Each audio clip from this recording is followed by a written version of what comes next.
I'm here because as a child, I was pulled into Jeffrey Epstein's world. সামাজিক যোগাযোগ মাধ্যম থেকে শুরু করে সারা বিশ্বেই এখন আলোচিত অ্যাপস্টেইন ফাইল।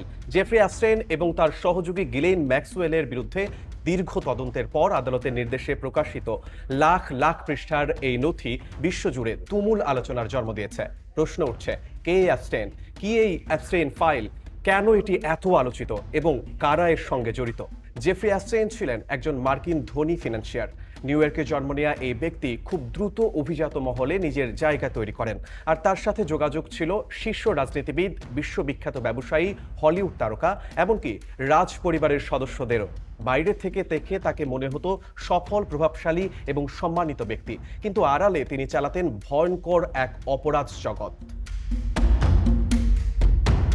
অ্যাপস্টেইন ফাইল মূলত মার্কিন বিচার বিভাগ ও এফবিআই এর সংগৃহীত নথির সংকলন, যার মধ্যে রয়েছে আদালতের নথি, ইমেইল, ছবি, ফ্লাইট লগ এবং প্রত্যক্ষদর্শীদের জবানবন্দি।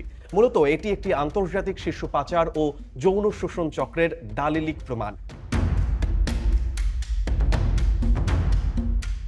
ফাইলটি আলোচিত হওয়ার মূল কারণ হল নথিতে থাকা নামের তালিকা।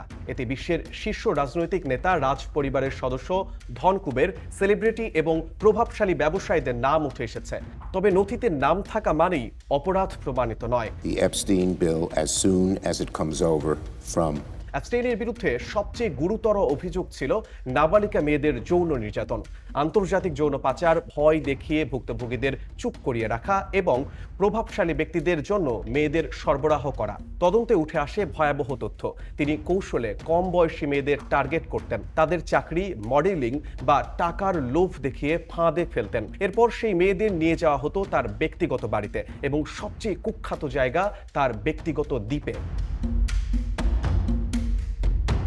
নথিতে যে নামগুলো এসেছে তারা হলো সাবেক মার্কিন প্রেসিডেন্ট বিল ক্লিন্টন, বর্তমান মার্কিন প্রেসিডেন্ট ডোনাল্ড ট্রাম্প, ব্রিটিশ রাজ পরিবারের প্রিন্স অ্যান্ড্রু, ধনকুবের বিল গেটস, ইলন মাস্ক সহ হলিউড ও বিনোদন জগতের অন্যান্য তারকা। অ্যাপস্টেইনের এই নথিতে উঠে এসেছে আরও চাঞ্চল্যকর তথ্য। মিডল ইস্ট আইয়ের প্রতিবেদনে বলা হয়েছে, আমিরাতের ব্যবসায়ী আজিজা আল আহমাদি ও আবদুল্লাহ আল মারি যৌথভাবে কাবা শরীফের গিলাফের 3টি টুকরা অ্যাপস্টেইনের কাছে পাঠানোর ব্যবস্থা করেন। তবে নথিতে নাম থাকা মানেই কেউ অপরাধী এমন নয়। অনেকের নাম এসেছে শুধু সামাজিক যোগাযোগের কারণে, কারো ইমেল আদান প্রদানের কারণে, আবার অনেকের পরিচিত বা ছবির সূত্রে। বিল গেটস সহ অনেকেই সম্পৃক্ততার কথা অস্বীকার করেছেন। 2019 সালে অ্যাপস্টেইন গ্রেফতার হন যৌন পাচার ও নাবালিকা শোষণের অভিযোগে। তবে বিচারের অপেক্ষায় থাকা অবস্থায় কারাগারে তার রহস্যজনক মৃত্যু, যা নিয়ে আজও বিতর্ক রয়েছে। অ্যাপস্টেইন মারা গেছে বহু বছর আগে, তারপরও তার নাম কেন ঘুরে ফিরে আসছে? কারণ নতুন করে প্রকাশ হচ্ছে অ্যাপস্টেইন ফাইলস। ধাপে ধাপে প্রকাশিত হচ্ছে লাখ লাখ পৃষ্ঠার নথি, ইমেইল, ছবি, ফ্লাইট তালিকা, আর নতুন এসব নথিতে উঠে আসছে রাজনীতিবিদ, ব্যবসায়ী, রাজ পরিবারের সদস্য এবং প্রভাবশালী ব্যক্তিদের তথ্য। We are here demanding accountability, and I'm demanding justice. Epstein file কোনো সাধারণ কেলেঙ্কারি নয়।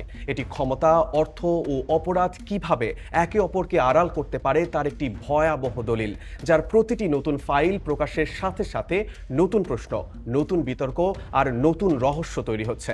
এখন সময়ের সবচেয়ে বড় প্রশ্ন একটাই, ফাইলের সত্য কি কখনো পুরোপুরি জানা যাবে?